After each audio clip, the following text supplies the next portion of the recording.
Hello everybody, welcome back to our channel. In our last lesson, we talked about editing pictures, editing paths, editing text, and editing shapes.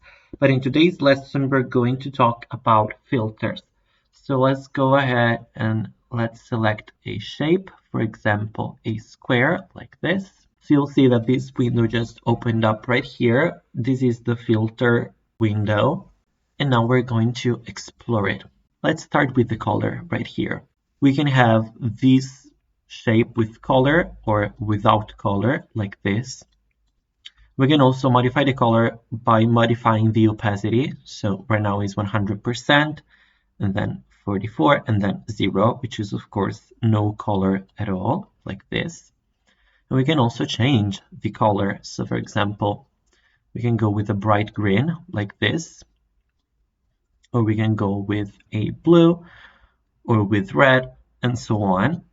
We can also change the opacity from here, so white and then full color. We can also use the standardized colors like this, and you'll see that each one of these colors has a code right here. Or you can pick your own color with this button right here. But in order to do this, we have to pick the color from somewhere.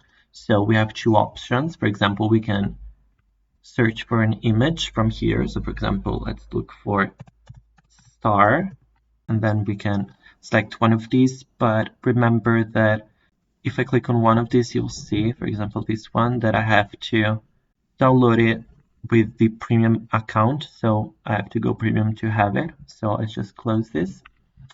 But there's another way, so I can go on elements, and I have some free elements right here. I also have the premium ones which have a crown on them, so for example these ones.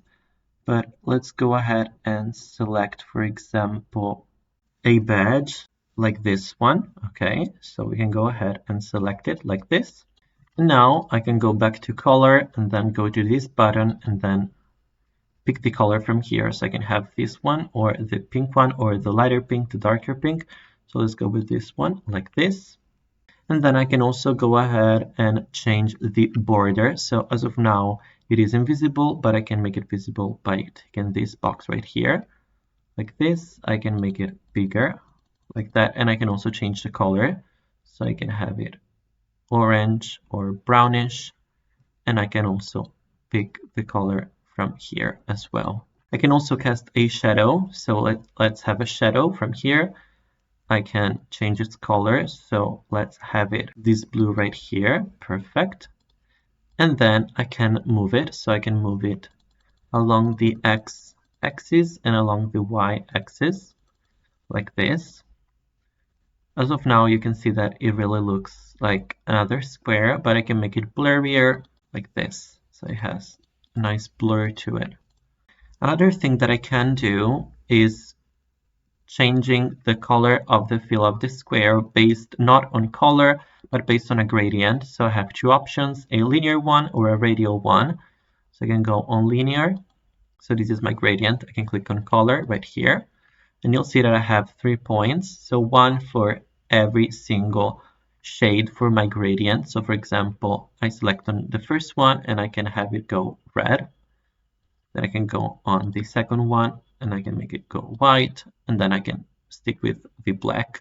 So let's change the colors. For example, let's go with the first one and let's have it blue, and then the second one we can have it this shade right here, and then the last one we can have it go to pink like this. So this is our gradient. And of course I can also change the direction of my gradient. So I can make it oblique, or I can just make it vertical like this, and I can expand it and choose however I want it to be. I can also add other colors. So I can click on the line, and you'll see that I added just 2 other colors. So for example, this one, I can go with blue, for example, this one, and then with the other color, I can go white, for example, and I can move them like this. So I can create my own gradient, and then I can make it also a radial gradient. So this one, I can edit this gradient in the same way. So I have these colors. I have the first one, which I can make it darker. Then I have the second one, which I make it purple. And then I can go on the third one and have it pink like this. Then the last one, I can have it go purple like this. Maybe let's go and lighten up the second one like this. And as you can see, this is our gradient. And of course, I can move it also here. So I can have it here or here. I can make it bigger so that it will fit the whole square. I can make it smaller like this. And I can expand its radius like this. Now I can do the same with a badge, so with an element that I got from here. But as we go one layer, you can see that this one is a group while this one is a path like this. So for example, let's go on this one. Let's click on the right side of our mouse and then let's ungroup this group right here.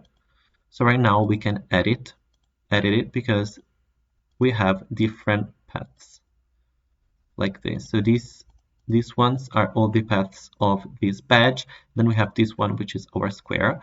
Now let's lock this path right here.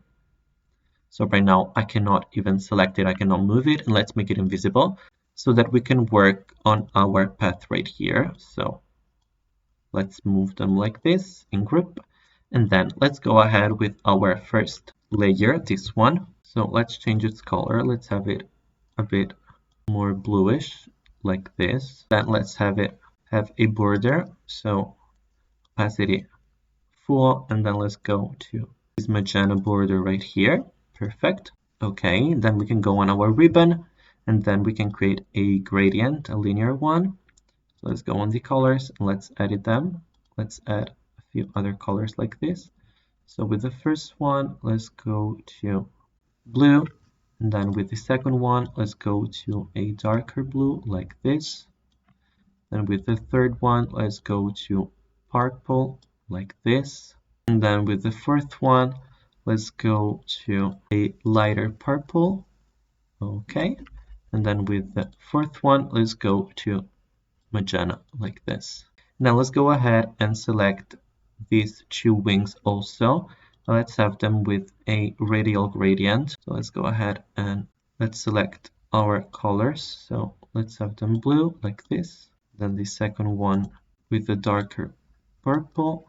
And then the last one with a magenta. So this color right here.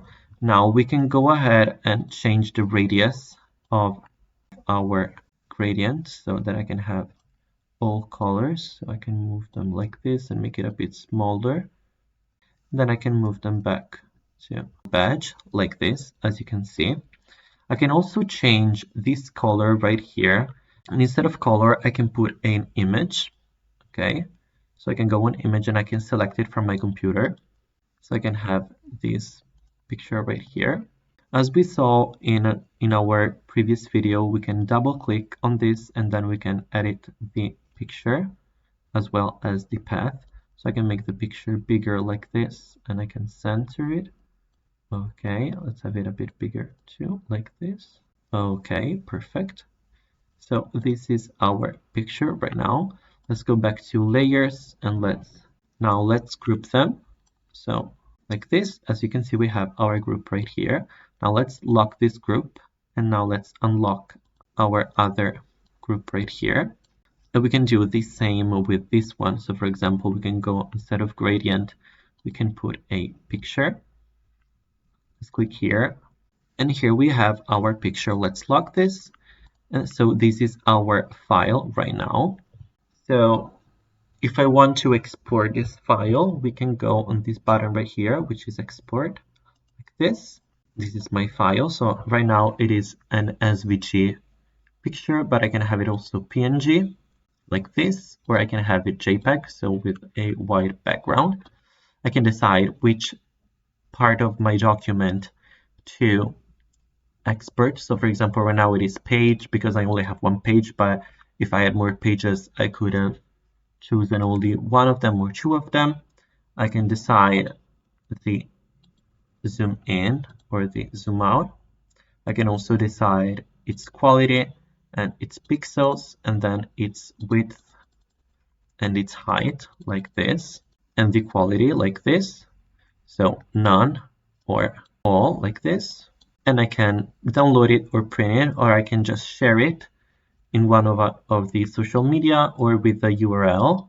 And this URL right here will lead you to the page with the vector page with the pictures. So for example, let's open up the link that we just copied like this. As you can see, this is our document. So the one that we just did. So that is all for today, you guys. Let's revise what we learned today. We learned how to manage our filters, so how to manage the colors, the shadows, and the borders with gradients or just by using pictures as fillers. Then we also learn how to ungroup an element and how to edit it. We also learn how to lock layers in order to not alter them while working on other projects. Then we also learn how to export a document as a JPEG file or PNG or SVG, and then we'll learn everything relating to download it or printing it or share it with a URL or on social media. If you enjoyed this video, hit the like button and remember to subscribe to our channel in order to stay updated in our next videos, in our next video courses.